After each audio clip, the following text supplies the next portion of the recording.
Welcome everybody to Trading Coaches Playbook. Good afternoon, Brenda. All right, let's get started. Hey, Kevin.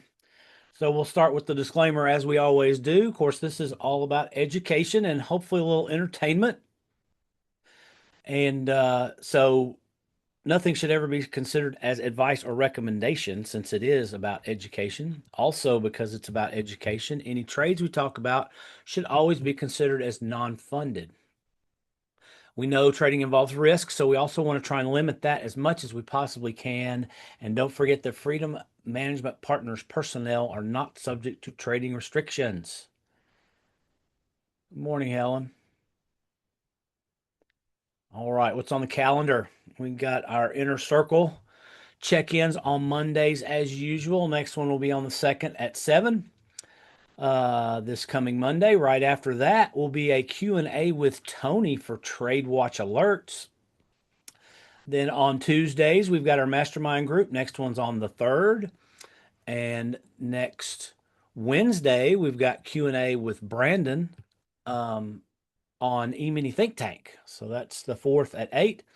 And then week after next, we've got another Q&A with Tony for Patterns in Flash on the 10th at 8. Of course, we got our free stuff with Power Hour on Mondays. This Trading Coaches Playbook on Fridays. And then, not to be forgotten, our greatest hits Pop, E Mini Think Tank, and Covered Call Explorer. Also, my favorite price is free, and it's all the cool free stuff. So pick a social media platform or set of platforms and go check that out. The only one that's not a quote platform is the Trading Post, which is our newsletter. You can sign up for that, and it will arrive in your email inbox every morning that the market's open. Let's see. Trade with Rob is awesome as well, and Trading Like a Boss is a great place to find all the free stuff as well. So, join the E-mini revolution. Anybody in here follow Brandon in his E-mini futures trading? It's a very cool class. I pop in here and there. I don't get to do it every day, mostly because sometimes we're in the lab instead. There you go, Kevin. Yeah, I knew Kevin did. Yeah, it's good stuff. So we'll move along. Of course, I always start classes with Q&A, which is actually if you've got any comments or questions to start off, throw them in there, and we'll see what we can do to answer them. But also to remind everybody that if you got a question at any time, throw it in the chat, and we'll try and address it. Preferably, it is on the topic at hand. So while everybody's thinking about that, we'll move on to our regular review of the market in general. Of course, we got the SPX, and I have not updated my Omega charts intraday, so we're going to go look at it on TOS. Let's auto zoom and maximize so we can get, this is a 5-minute chart. So let's back up, take a little bit bigger picture at the um, daily chart. Of course, we've got our channel that started and then didn't quite finish and then turned into a trend that kind of rolled over, and now it doesn't really know it's it doesn't really know what it wants to do, does it? Like last week we had some ups and downs, and then we had a big up and give it all back and a big up um to start. Was that to start the week? Yeah, we got a big up, and then started the week, give it all back, and then we got a big up, and then day before yesterday we had a gap and go, and then yesterday we gave it all back with a very long wick. That very long wick is the Bulls fighting the Bears, but obviously they lost because now we got a gap down and a bounce at that fib level, which may not be on everybody's Fibonacci because it's a fibit and it's not required, but I like to leave the 118 and the minus 136 on most of my Fibonacci's because, as you can see, it certainly seems to be important, whether it's needed to be there or not. The price action is definitely recognizing it. So, and it reached right down there, and now it's trying to see if it can get up to the moving averages. We'll see what happens. A lot of times we'll see profit taking in the end of the day on Fridays, getting ready for the weekends. Not always, but it's somewhat common. So we might see that, or we might see this little rally continue. So we'll see what happens. If we look at a little bit more granular picture, let's look at the 5 minute. You can see where, like yesterday, the fall was first thing, just bang, and then it kind of bounced and just kind of, got back about halfway and went sideways for the latter part of the afternoon. And then today we gapped way down. What is that? That's 50 points, 60 points. So we gapped down 50 or 60 points and then kept going down and then bounced. And it's kind of on the rise right now. So, like I say, we'll see what happens for the rest of the day.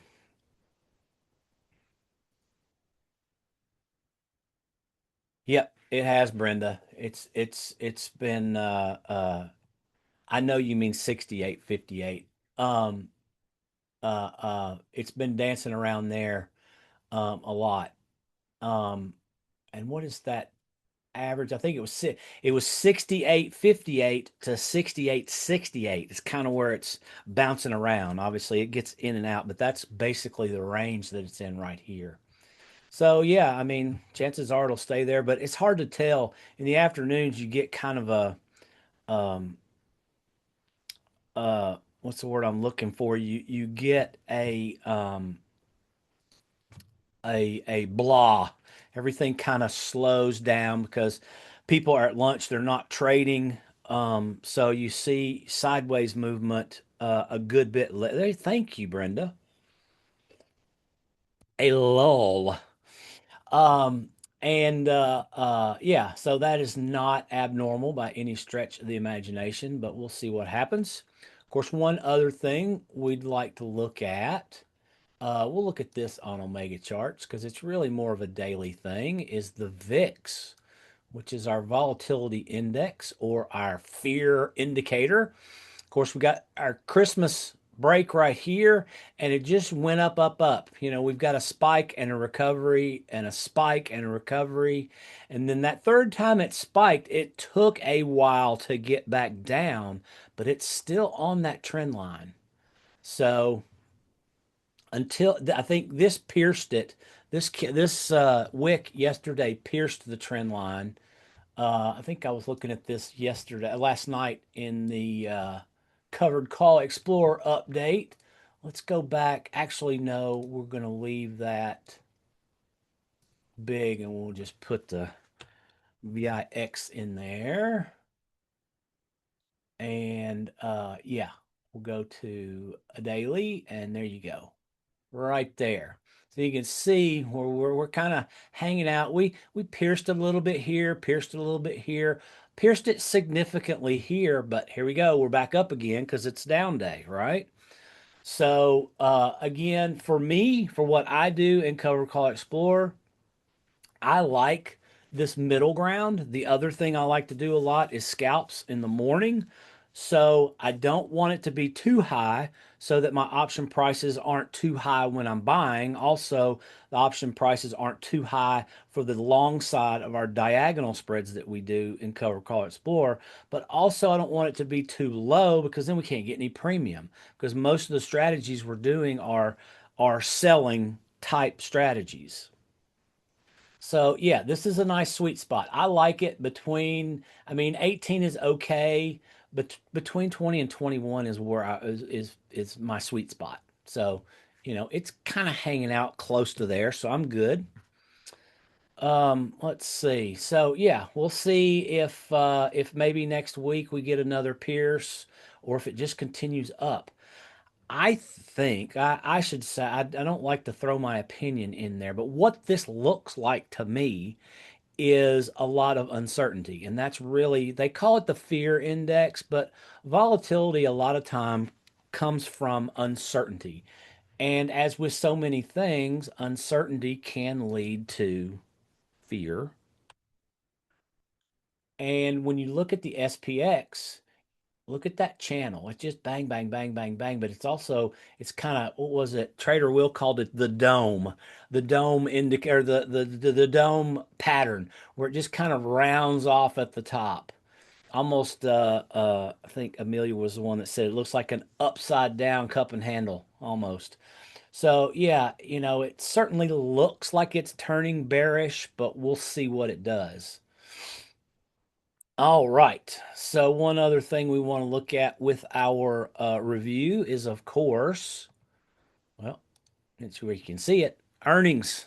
So we're still in the cycle. We're seeing some. The number of announcements has definitely come way down, but there are still some important ones. And since I can't show you the slide because it's Monday through Friday that I get from Earnings Whisperer, and today's Friday, so it doesn't do us any good. So I kind of built my own.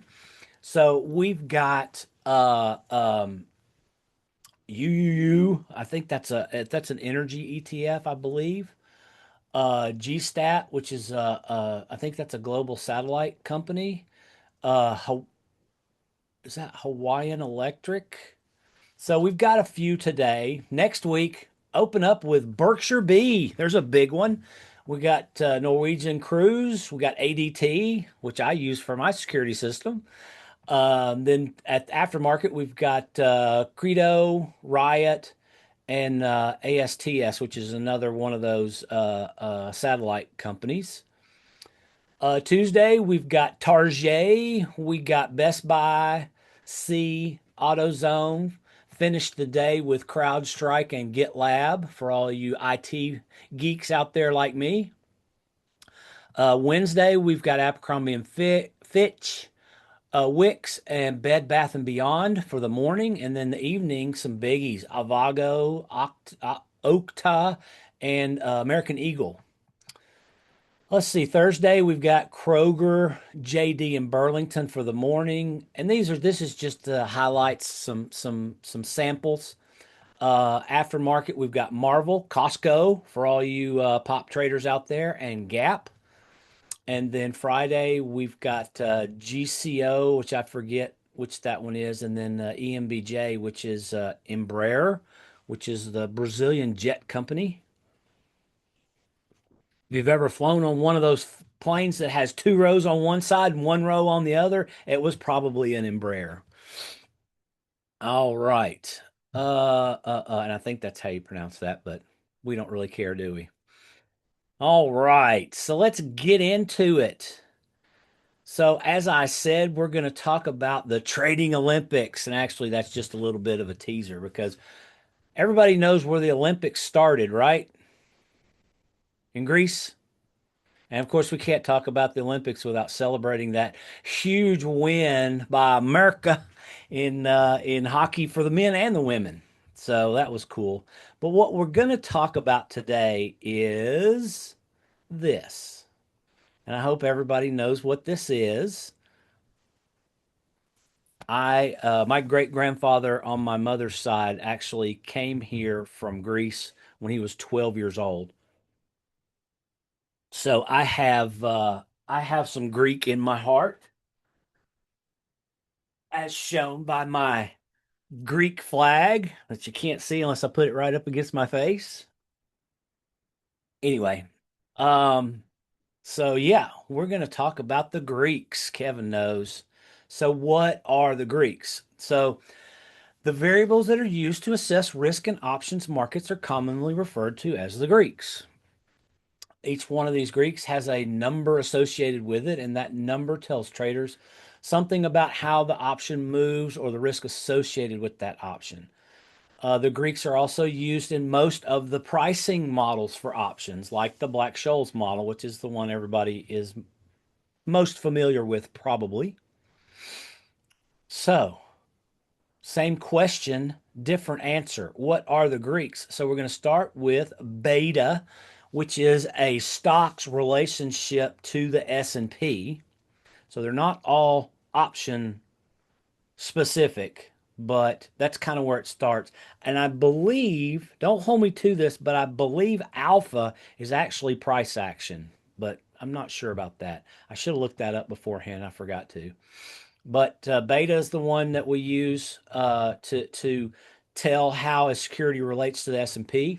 Delta, of course, is the relationship of an option's price to the security's price. So, and we'll go into more detail with each one of these. Gamma is the relationship of the option's delta to the security's price. We've got theta, one of my favorites, which is the relationship of option's price to time. Everybody knows theta burn. And then we've got Vega, which used to be called Kappa, since Kappa is a Greek letter and Vega is not. But it kind of picked up that Vega name because it is its relationship of the options value to a security's implied volatility. So you've got theta, T for time, V, Vega for volatility, and then you've got the lost Greek of them all, rho, which is the relationship of an option's value to a change in interest rate. We really only saw that back when interest rates were, 7, 8, 9. Back in the 70s, when they were 18, 19, 20, they could really affect an option's value. These days, not so much. When the interest rates are held low, and that could be a Fed rate, that could be a bank's rate, that could be a treasury yield rate. Those are the kind of rates we're talking about. Um, but they don't usually affect option pricing right now because they're low. All right, so let's look at the first one, beta. So beta is a measure of volatility of a security compared to the market as a whole. So it's used to kind of gauge the amount of movement expected in a security as compared to the movement of the overall market. And as we know, somewhere between 65 and 85%, we're going to say it's probably more like 75 to 85% of equities move with the S&P 500. So there is somewhat of a correlation. It might not be an exact correlation, and it might not follow 100% of the time, but most of the time it's going to correlate pretty close. The S&P has a beta of 1, so that's the baseline. And a security with a beta larger than 1 is expected to move more than the S&P, therefore it's more sensitive.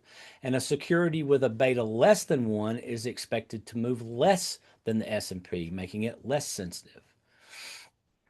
So we use this a lot in determining what kind of equities we want to trade, maybe. I know a lot of people, including myself, we use beta in some of our scans where we want a beta of a 1.5 or a 2 or a 4 or whatever it is, because you want something that's going to move. Because if the equity doesn't move, then you're not going to get much movement out of the options. And of course, you can tell how that option's going to move using delta.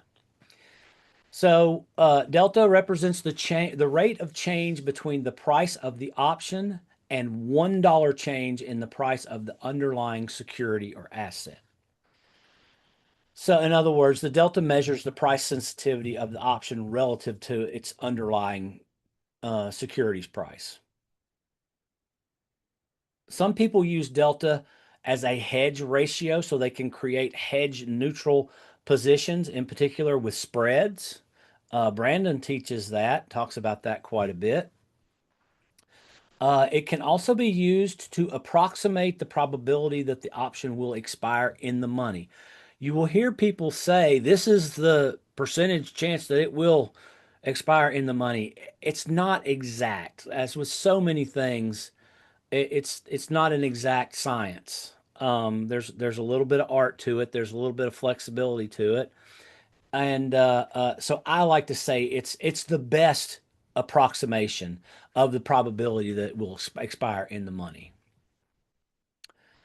So once you got delta, let's look at gamma. So gamma, it represents the rate of change between the delta of the option and the price in the underlying security or asset. So it's kind of the way I look at it. If anybody in here like physics, delta is velocity and gamma is acceleration. And if you don't know, acceleration is velocity squared. So it's kind of that idea of the gamma can give you an idea of how fast the delta is going to move. Um, it indicates the amount the options delta will change given $1 change in the price of the underlying stock. And what you'll see is these things, as price moves, delta and gamma also move. So if you've got a price going up, then the delta probably will follow it. It won't follow it exactly, but if you start off with a delta of 68, and your price begins to move up, as it moves up, your delta might become 71 and then 73, 76. It'll follow it as it moves up. So basically, you've got that strike price. When you get to that strike price, you should have a delta of 100. It might be 99, but it should be a 1. So you should be getting a 1 for 1. So if you buy a strike price at um, $80 and the equity is trading at 75, that delta is going to be whatever it is, 65. So as it gets up to 80, the delta should move with it and should become a 1 or 100% when it gets to that $80. And then if it continues to move up, you should be getting a 1 for 1 value on your option relative to that price movement. That's kind of the goal, right? That's also one of the reasons why we buy in the money options, because you're already part of the way there. That makes sense. Um, Gamma is used to determine how stable an option's delta is. So higher gamma values indicate that the delta could change dramatically in response to even small moves. So it becomes very complicated. This is where people tell you options are complicated. So what you want to do is you want to learn beta, and then you want to learn delta, and then maybe learn theta, and then gamma and vega. Learn them individually, like just like a strategy, just like a setup. You want to pick one and master it, and then move on to the next one. Delta is probably the one that'll be most useful right out of the gate, as far as options trading goes. Um, Gamma is higher for options that are at the money and lower for options that are in the money and out of the money, and it accelerates in magnitude as expiration approaches. That's another thing you want to remember about some of these. You don't see it in as much in delta, a little bit, but when you're looking at gamma and theta in particularly, you will see that they're whatever they are doing, whatever they are representing, it begins to accelerate as you get closer and closer to expiration. Because when it expires, everything goes poof and it's gone, right? So, speaking of which, let's move on to my favorite, theta. So when you're doing selling positions, theta represents, well, for anything, but it becomes very important. Theta represents the rate of change between the price of the option and time, or time sensitivity, or time decay. What I like to call theta burn. Um, Theta indicates the amount an option's price will decrease as the time to expiration decreases. So all other things remaining equal. And that's another thing you want to take into account when you're looking at these Greeks. They interact with one another continually. So it's not a static model. It's always moving around. Theta increases when an option is at the money and decreases when an option is in the money or out of the money. Also, it accelerates as we get closer to the expiration date. So I'm going to go a little deeper into this just because, like I say, it's one of my faves. So why does it matter? So for buyers, theta burn, time decay, accelerates as we move closer to expiration. So that means that a trader must buy enough time. And of course, this is intentionally subjective because you kind of have to take into, everybody knows what I'm going to say next. You got to take into your style and your risk profile of what enough is. But what I like to do when I'm selling something is I want to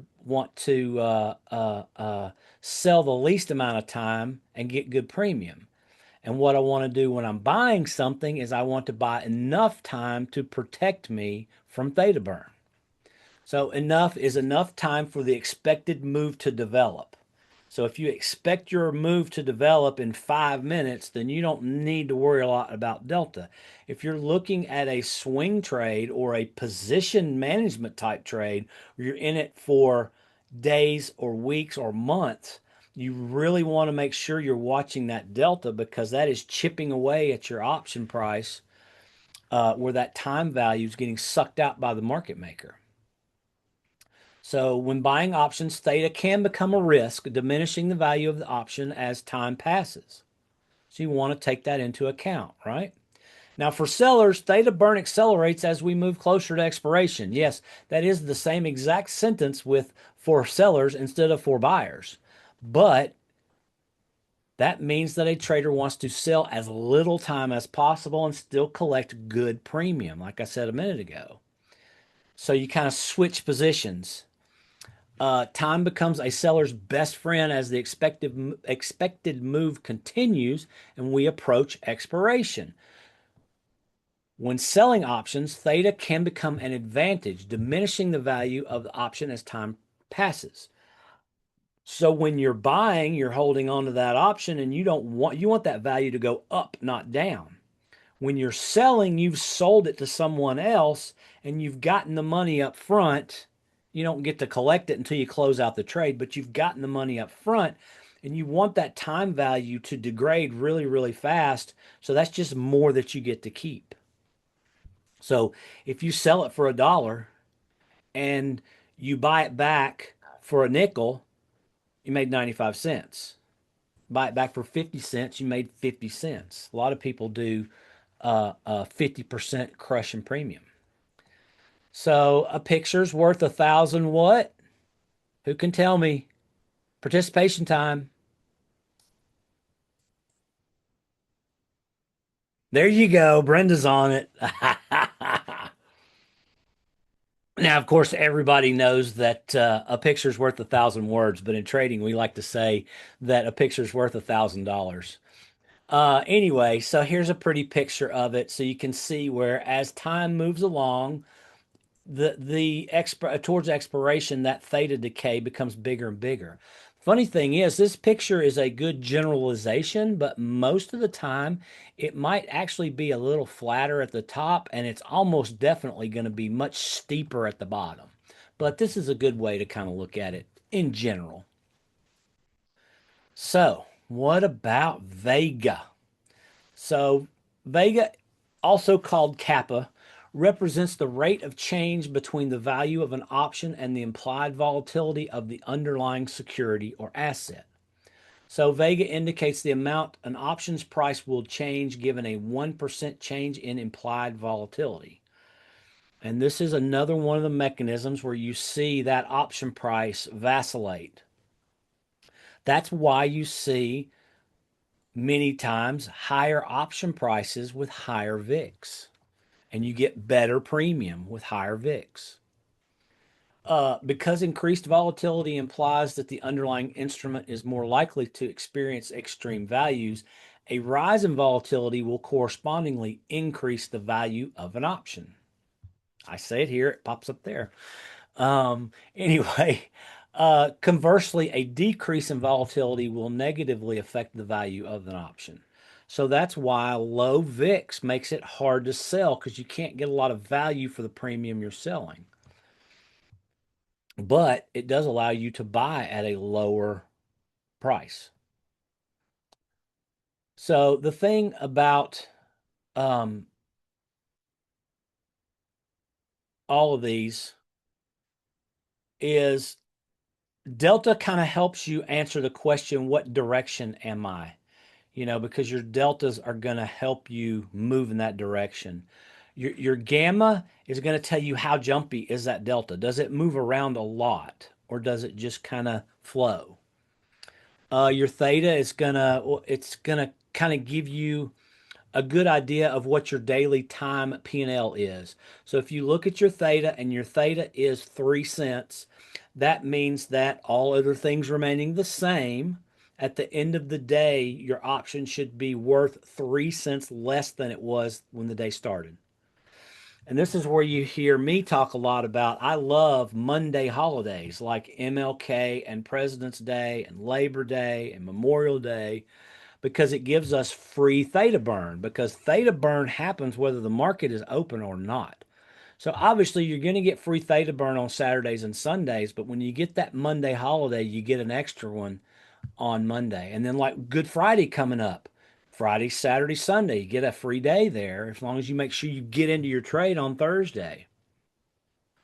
So, and that's one of the reasons why we do our covered call Explorer updates on Thursday, so we can look at the market this afternoon and try and find the things that we might be able, if our entries are coming up, let's get into it now and get free theta burn for Saturday and Sunday. And then Vega kind of shows how exposed are you to the implied volatility and those moves. If your IV is 82%, that's pretty volatile. Sometimes that can be good, sometimes that can be not so good. It depends on what strategy you're using, right? So you just want to be aware of it. These are things that are not necessarily good or bad simply by their nature, but they can affect what you're doing in positive or negative ways. And then, not to be forgotten, is of course rho. Like I said, rho represents the rate of change between the value of the option and 1% change in the interest rate. So as the interest rate goes up, is that right? It measures the sensitivity of the option's price to interest rates. Assume a call option has a rho of 0.05 and a price of 125. If interest rates rise 1%, the value of the call option would increase to $1.30. So that's that nickel. All else being equal. Again, you always have to remember that these examples are everything because you kind of have to give a good example of how it all relates. You want to zoom in on that one particular piece, knowing that it is one piece of an ever moving model. The opposite or a decrease is true for put options. So you can see where you start at $1.25, you got a rho of 0.05, you get an increase of 1%, which is unlikely. This is more for investing because those interest rate changes are not quick like theta and vega are quick. Delta can be quick. So there you go. That's pretty much it for the Greeks. But not to be forgotten, don't forget your team rules. Never give up. Think positive. Believe in yourself. Always give your best. Focus. Always encourage and dream big. And 252 trading days per year. So what can you do with them? If you're making if you're averaging, because you can't make sure you're going to make the same every day, but if you're averaging a couple $100 a day, that's 50K a year. Could that change your life? Yep. You start getting into 1,000 or more per day, those numbers get pretty big pretty fast. But remember, consistency is the key. So you just want to keep progressing, right? All right. Does anybody have any questions about the Greeks? Otherwise, we've got lots of time to move on to one of my favorite parts, which is the charts. Of course, I always like to finish the slideshow with the wonderful disclaimer one time. All right. So let's end the slideshow portion of today's entertainment. That out of the way. Oops, hold on just a second. I'm going to clean up my desktop a little bit here so I can see what I'm doing. And then we're going to bring Omega Charts over. And there we go. Brenda's on it. There we go. Give me some candidates. Let's get a little bit bigger picture to start with. And we're going to start with Schlumberger. Really? Okay. I'm down with it. They actually popped up in the diagonals. Yeah, the diagonals last night. Let's see. So we've been kind of doop to doop to doop to do, and then bang, took off right at the beginning of the year. Pretty sure that was January earnings. We just had earnings not that long ago. Dun, dun, dun. Hold on just a second. I want to say that was that last week? Oh no, January 23rd. So that was a month ago. Okay.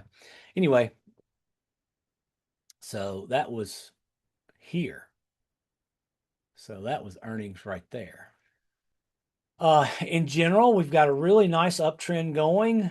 Let's take a closer look at this.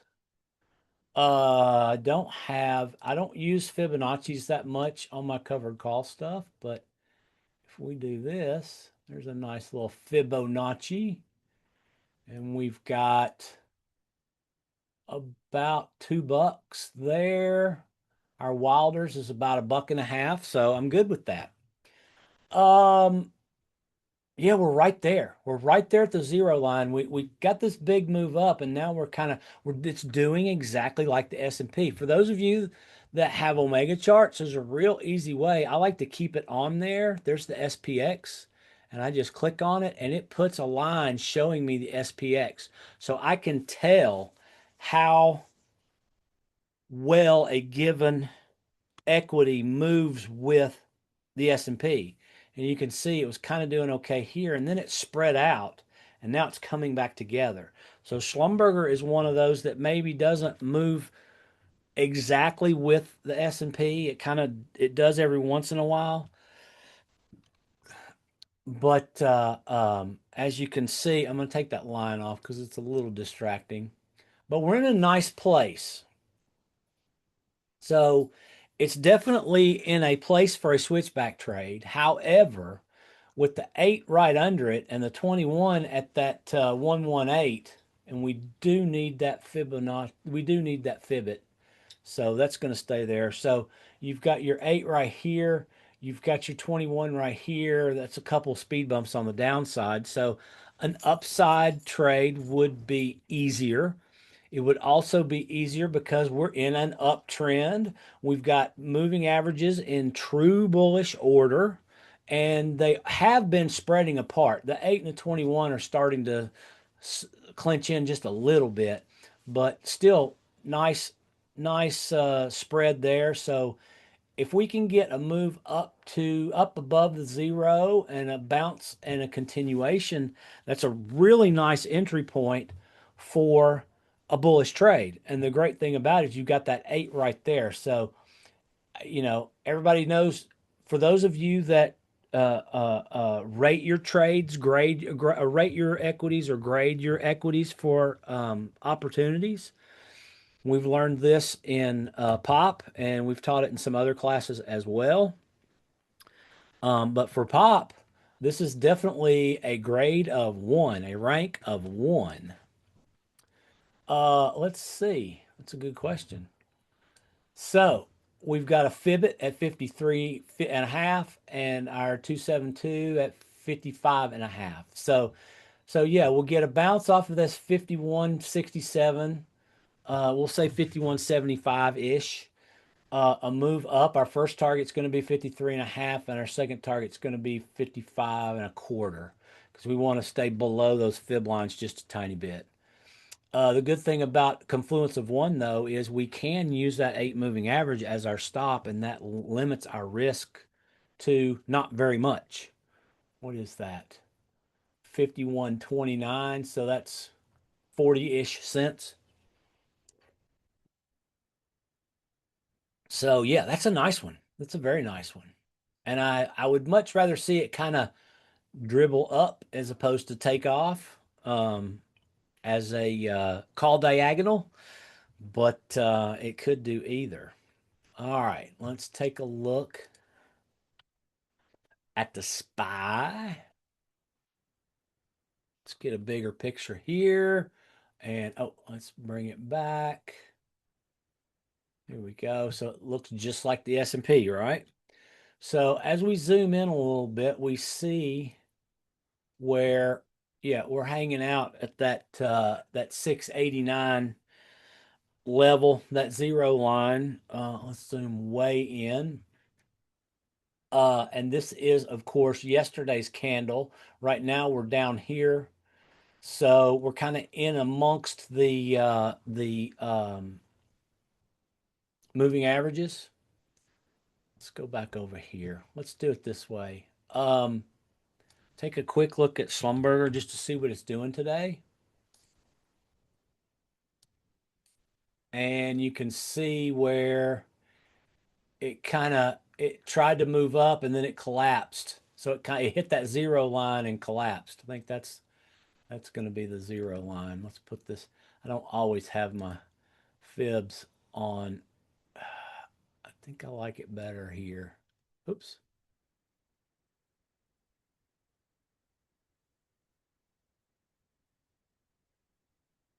So yeah, we reached up and hit that zero line and rolled over. So if we can get past these moving averages, I mean, that's a buck, so that's okay, but that's not a great move. So back to our SPX, or excuse me, SPY. Um, we've got our same stuff, but yeah, we've moved down. So what is that? Hold on just a second. Let me make sure I've got the same fib on here. I believe it's this one. Yep. Up to, do we go all the way up? Yeah, up to that one. Yeah. All right. Um, so we definitely collapsed past the moving averages. So we're kind of uh we're almost in the middle of nowhere. We might be close enough to that 118 level, which is not a necessary fib. So without it being a necessary fib, because it's what is that? That's 9, and the ATR is 8. So yeah, we're really in the middle of nowhere. We're below the averages. I mean, if we can get to that Fibit and bounce, then we can possibly move up to the 698, but we've got our moving averages in the way. With that possibility, let's look at this right here. So if we get a bounce off of that 680, first target's going to be 689. Our next target is going to be 699. On the downside, if we roll over at that 680, our downside targets are going to be 674 and a half and about 670. So yeah, I've been dancing around that 684 all morning, most definitely. I think no, we were looking at the SPX. Let's look at the SPY, and that is exactly it. Just kind of, it got down, got up to it, over it, down below it, so maybe that'll be the channel axis where it just goes like this. All right. So not great right now, but we know that SPY is going to change. That's always going to give us trades. Yeah. Yeah, it can. This morning was really rough. We were in the lab trading. And I got a couple decent scalps off. I did Apple, and it just evaporated like that. I was in and out in like 3 minutes just because the options evaporated so fast. I think I made a couple $100 off 8 contracts. So yeah, it was not great, but I did get a really nice one off of Avago. But yeah, a lot of them were really wonky. That's a technical term. AMD was not great. Micron has become very difficult to trade. It's become very expensive, and it's also got very wide spreads in the mornings. So every once in a while, it does okay. Roku has been tough for a while. But I tell you, the ones I like, and I like them especially on Mondays and Tuesdays, is Amazon, Vago, Nvidia, Google, because they've got those Monday, Wednesday, Friday options now. For those of you that don't know that, we've got several um, equities out there that have Monday, Wednesday, Friday options now. It's the big dogs. It's see if I can get them all. It's Apple, Amazon, Google, Nvidia, Tesla, Avago, Broadcom. I'm missing one. And then we've got IBIT, which is a Bitcoin ETF, but it's been that way for a while. We've got USO, which is oil, and UNG, which is natural gas, which has Wednesday and Friday option expirations. And then, of course, we've got the ETF SPYs, Qs, IWM have Monday, Tuesday, Wednesday, Thursday, Friday expirations. And Diamonds is still only on Friday. Um, so yeah, lots of things to pick from. Oh, also NDX, which is the Nasdaq 100 ETF, very similar to the Qs.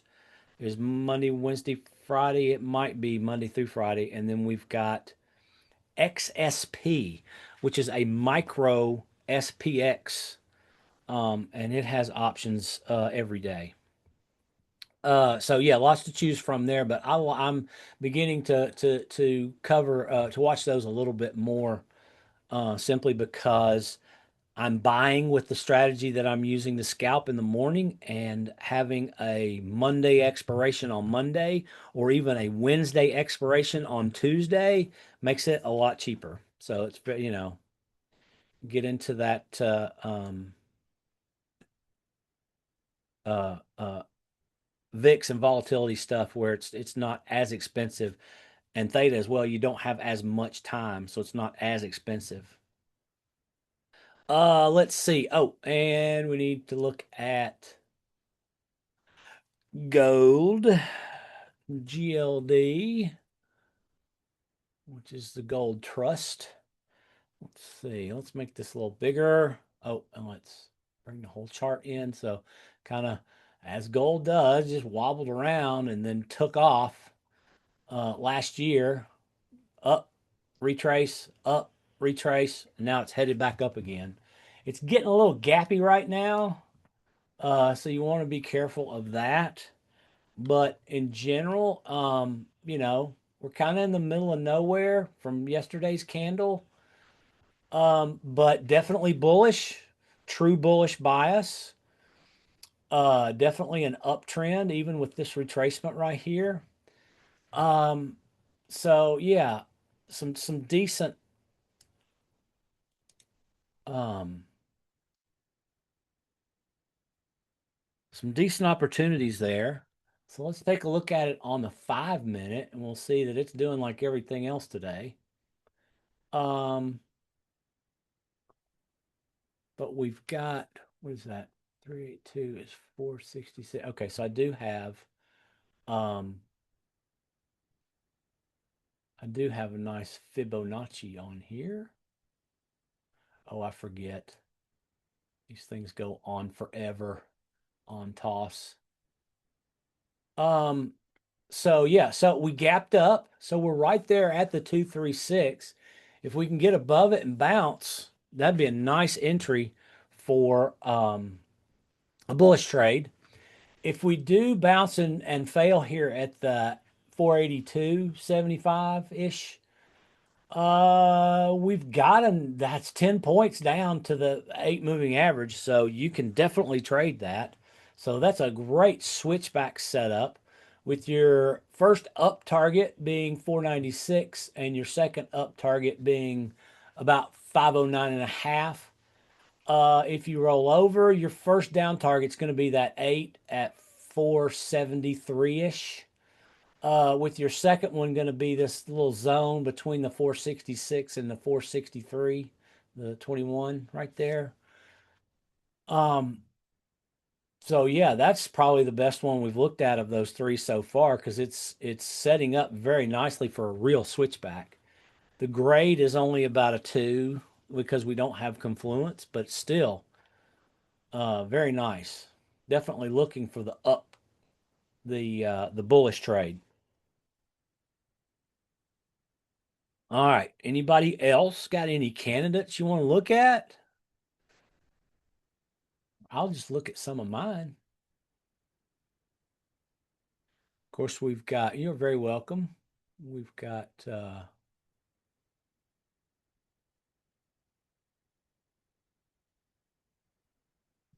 my favorite AMD that's kind of suffering right now. It's funny, whenever I look at this, whenever I blow it up into a bigger chart, I see where we're in this channel, but we've had this huge open window from back at the beginning of October. And I mean, it's kind of dug into it a little bit recently, but the market just refuses to close that window, which is unusual. Usually when it starts to move down into it, but see now we've got another one from earnings. I think that's from earnings. Yeah. Um, where we've almost got a little island going here because we've got a gap back here on the bottom and a gap over here at the top. But we've also got a little bit of a channel within the channel. So if you look, this is a channel. Not it's really ugly. Yeah, up, down, sideways, up, down, sideways. So maybe we're going sideways again. But if you look, this is a smaller channel, and we're kind of in another smaller channel between that 220 and 190-ish range. But some gaps. Don't mind this is not a gap. When you see that blank spot on my charts, that's a holiday. I like to leave a blank spot so that I know that's a holiday. So that's President's Day. That's MLK. That's Christmas. So anyway, um, this is a big gap and go on was that Monday or Tuesday? That was Tuesday. So that's when a lot of things did that. Is that right? And so yeah, the thing about it, look at those. What's wrong with the moving averages here? Who can tell me what doesn't look quite right with these? And actually, it kind of is right and it kind of isn't right. So quick, yeah. Well, they are out of order for bullish, but they are in order for bearish. So if you look back here, this is bullish. So we've got the 8 above the 21, above the 55. So that's true bullish. We've got our stock moving up, our price action above all the averages. So that's super great, right? And then we start getting a little wonky and our 21 crosses over and we get all jumbled up. So all through here, the moving averages are all jumbled up and that makes it even harder to trade. So then you hit here back at about mid-January, you get another pop. They go back into bullish order. They begin to spread out. The price action is above the averages. It's moving up. So you've got some nice bullish action. and then it hits that all-time high and rolls over, and here we go, getting all squiggly again. But this time we're in a bearish position. The price action is below the averages. But if you notice right here on the 17th, so about 10 days ago, about 2 weeks ago, um, the 55 crosses above the 21. So now we've got the 55 on top, the 21 in the middle, and the 8 on the bottom. That is true bearish. And now today we've moved, or yesterday, I'm sorry, yesterday we moved out of being in neutral bias all the way down below. So we've got true bearish and we're below the moving averages. Yeah, we've got a much better position to be in a bearish type trade. So now let's go over to toss and look at AMD on a daily chart where we show it jumped down to about the 200. There you go, Brenda, about the 200 range with a gap and kind of a gap and go to the downside. But what is this?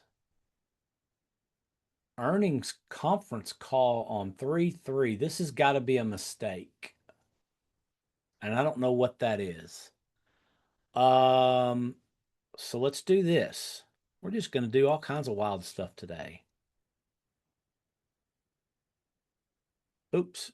So let's bring up Comet,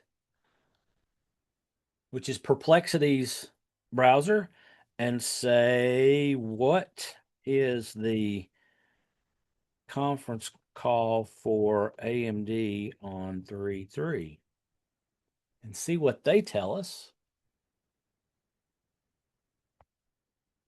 Because that we already had earnings. Earnings were in February, so I'm not sure what that marker is, and it may be a mistake. They're doing a conference presentation. Uh, um, Live audio, investor relations. All right. So they're doing something for Morgan Stanley Technology. They may be asking for money. I don't know. Um, oh, here we go. What topics? This is interesting. This is how you find stuff out. This is a little bit like what I talked about last time I taught when I was talking about news and how to find things out. This is a great way. You see something on a chart like that, and you go, "Well, what is it?" Well, let's go find out. And AI has pretty good about helping with that. So we've got AI and data center roadmap, CPU, GPU, platform strategy, long-term technology manufacturing outlook. It'll be more about strategy and technology roadmap than about quarter to quarter guidance. So interesting. So I bet what this is Morgan Stanley is having some sort of conference, and this is just AMD's entry into that conference. So yeah, could be interesting.